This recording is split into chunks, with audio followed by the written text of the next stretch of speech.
My name is Ronald Hall. I'm from the Director General for Regional and Urban Policy of the European Commission.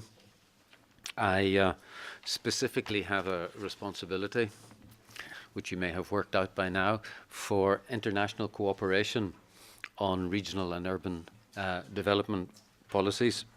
In the context of this afternoon's discussion, the focus is on our relationship with countries of Latin America.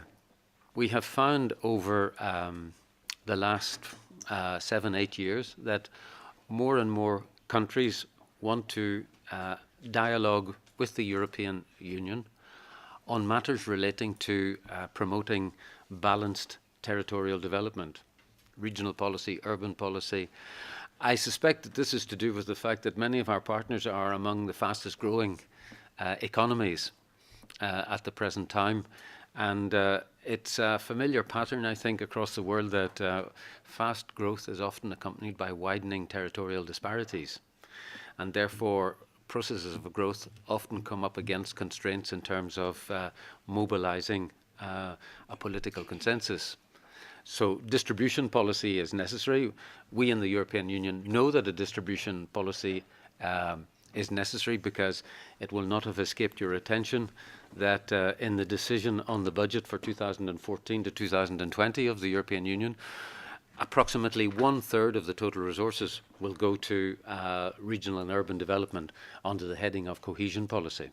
At the moment, we dialogue with probably somewhere in the region of between 15 and 20 countries, but we have at the moment formalized agreements, signed agreements with 10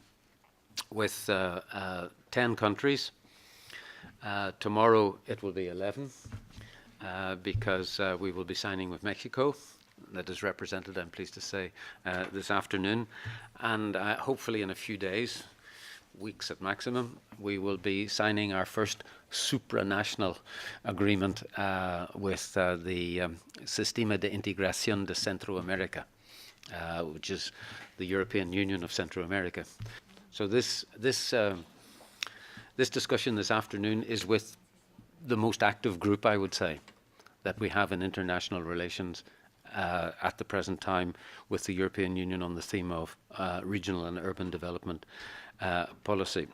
And the overall discussion will have as a substance the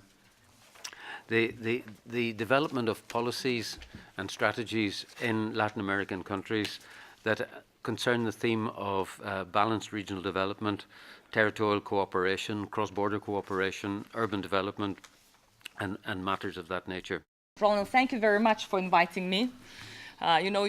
I thought he's an intelligent man, so I invited him for lunch, and I said, we should do something, because I went to Peru, and the Director General of your DG went, said things, and everybody wants to do more. So it must be something relevant, and that's something that only Europeans can do right. I'm certainly would like to take it forward, because my responsibility is to make EU cooperation with Latin American countries work. So we certainly like to do something where we can show what we do well and to do something that is useful and could be helpful.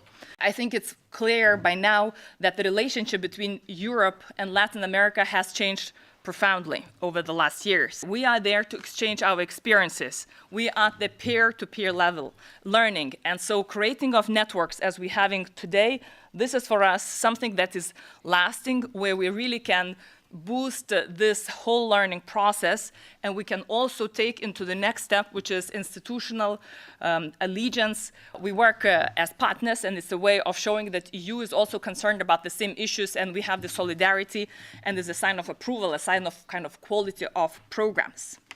And this is always very nice when I come to the country, and people say this is the EU program. And I know that since 2 years we have stopped financing that program.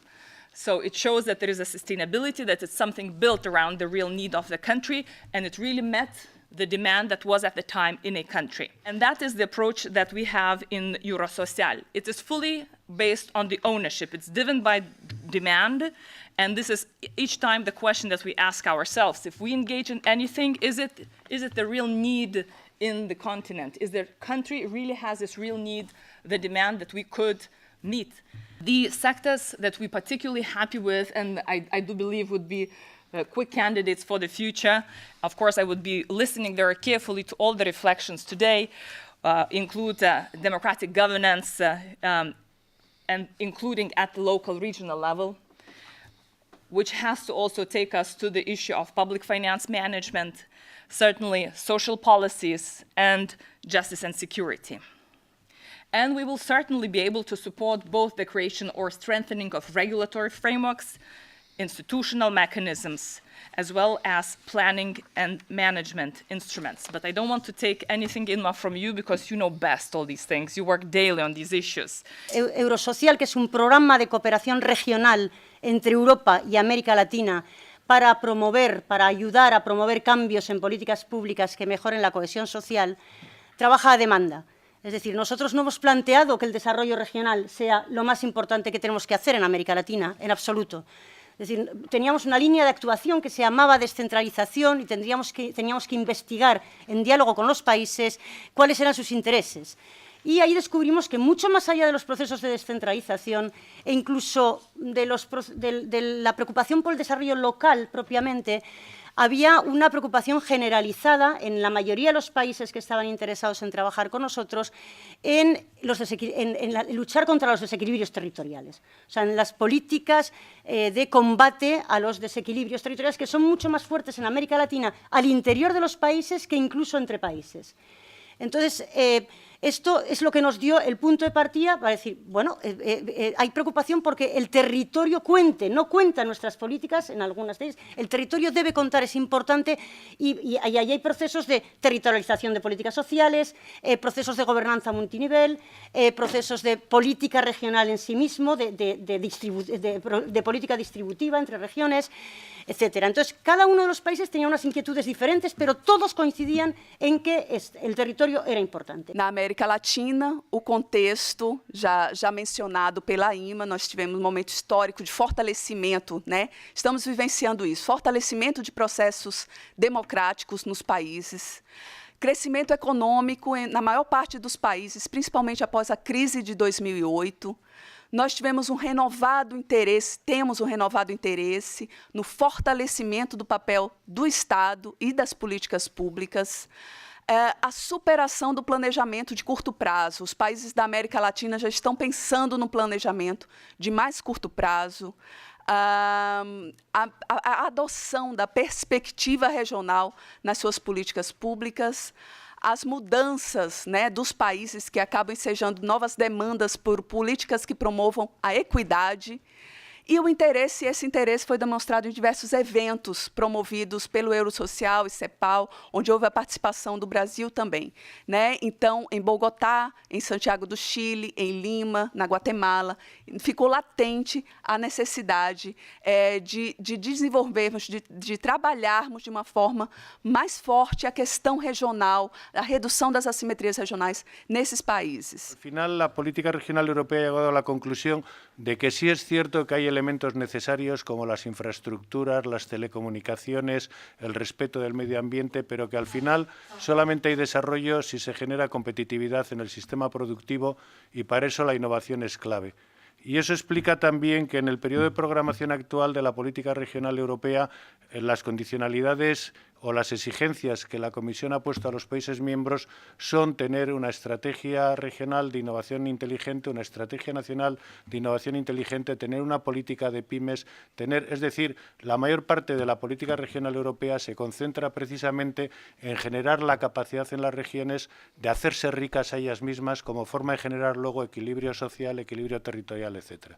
Por lo tanto, la política regional europea vive en este momento, desde mi punto de vista, en el paradigma de que lo fundamental de la política es conseguir la capacidad de las regiones para generar desarrollo por sí mismas. En México, los niveles de inequidad han crecido. Tan solo entre el 2007 y el 2011, la diferencia entre el 10%, entre el ingreso promedio que recibió el 10% de la población y el promedio de ingreso que recibió el 10% de la población más rico era de 26.8 veces en 2007 y subió a 30.5 veces en el 2011. El 10% más pobre de la población apenas capta el 1.2% del ingreso total del país, mientras que el 10% más rico capta el 36.7%. Es decir,